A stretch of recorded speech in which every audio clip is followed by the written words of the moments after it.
Hi everyone, how are you doing? I hope everything is fine. Happy Sunday. My name is Komni Pralija Nakiumi Olayemi from Pralag International. So what do I have for you today? What do I have for you today? You know, when you travel, especially when you are driving along the major roads in Nigeria, especially the Southwest, and you meet a law enforcement on the road, and the law enforcement is the police. If I say law enforcement, I mean the police. And you meet the police on the road, and all they want from you is money. But majorly, they will ask you to bring money. They would rather bring fear of delay, or of anything. And if you are such a person that like to prove that you know a little bit of law, they will even not ask you of any money. They will rather use police work. So at the end of the day, you should be the one begging them to give them money. At that time, they will even tell you they're not going to collect your money from you. So what would they do? When you get to the roadblock, I will still teach you about how to go through a roadblock without any problem. So when you get to the roadblock, they will ask you, "Park, can I see your papers?"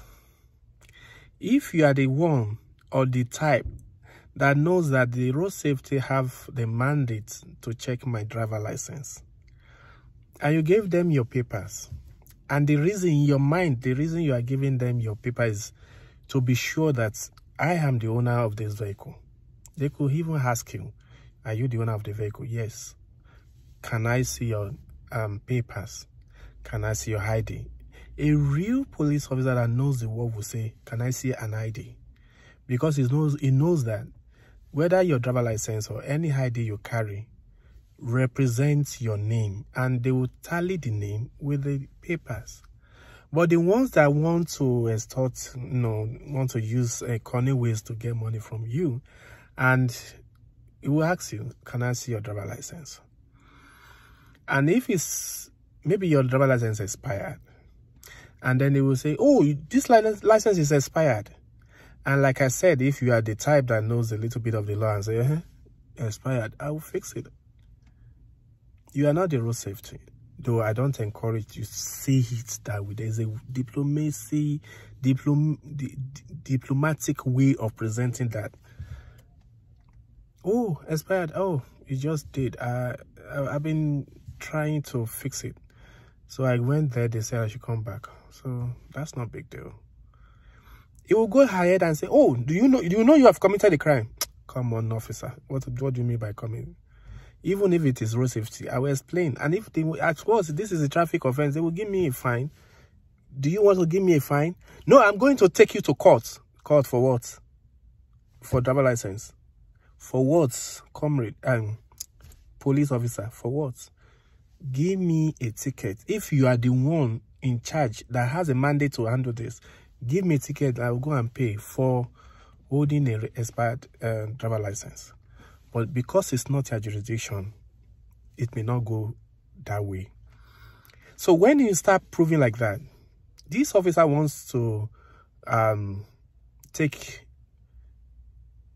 knowing fully that probably you don't know that you're right. And now that he has seen an input that, I think this guy wants to be stubborn. We are asking for money, but you are being stubborn, right? No problem. Can we search your vehicle? If God wants to deal with you, they will have something incriminating in your vehicle. So that is why I will advise you. Anytime they said, "Let's check your boots," if you are the only one in the car, step down. Don't just sit in the car and open the boot. They will tell you they find something incriminating. So step out. And when you are stepping out, make sure you wind up your windows. Something like this. Wind it up. So when you do that, step down and lock the door. then go and open the boot for them.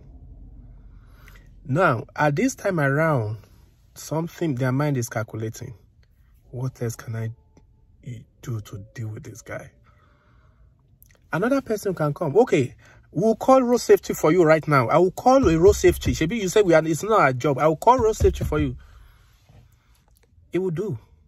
Sometimes they will only just shakara, but most of the time they won't do it. They will shakara, they will do this. We are going to call it.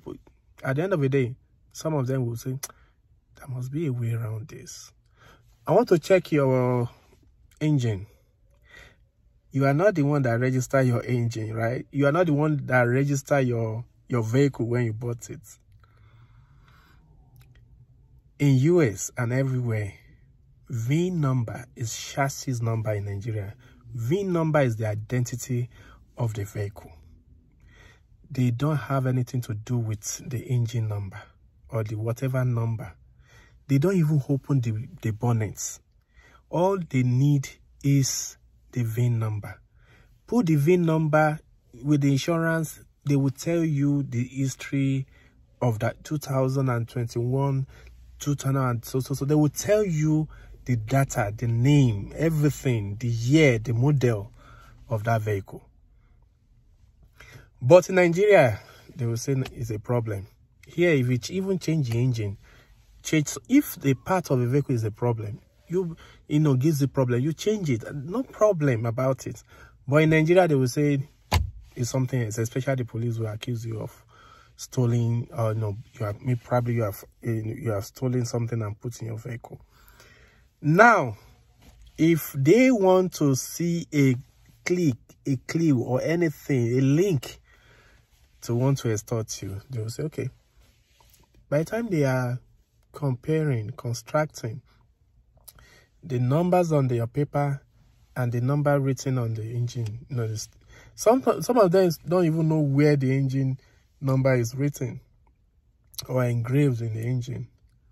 Then they will say, oh, maybe one or two numbers are now missing by the mistake from the person that registered the vehicle for you. Oh, you see, this number is different. Oh, no. We suspect a foul play here. We have to go to the police station. So we are going to the police station. Bros, don't let that intimidate you. That is not a crime. That's not a crime. They will do that for you. If you allow yourself to be, if you allow fear to come in, that is the source. That is the link of how the money will come out from your pockets. But if you still look at it, well, I'm not the one that registered. Well, you can see other numbers complete, right? We don't know if this... Do you change the engine? Do you change the engine of this vehicle? If you say yes, where is the police report that you changed the engine? Don't you know that this engine could be stolen engine from another vehicle and put into... This conspiracy is getting to... By that time, your head is calculating. It's possible. Oh, I mix it all. Oh. Still, it is not a crime. That is where I'm going. It is not a crime. So don't let that intimidate you. As long as there is nobody, criminal code, there must be someone alleging that this person, this engine in this car has my engine, the engine of my vehicle. I suspect that somebody has stolen my engine and installed it in your... That is when it gets complicated. That is when a kind of the criminal code, maybe the commission of a crime will now be thinking about that. That is when it now becomes what the police has to look into. But you are going on the street, nobody has reported any stolen vehicle. Nobody reported that the vehicle is missing. Nobody reported that the engine is missing. So why would you now say you suspect my vehicle or you suspect that my engine is... So this is a long story, so I will cut it now. I say 1 minute advice, but this is 10 minutes now. So let me end it here. Pralag International, I want you to join my YouTube channel, just Pralejan Olayemi Akinwumi, for more of this advice. Catch you.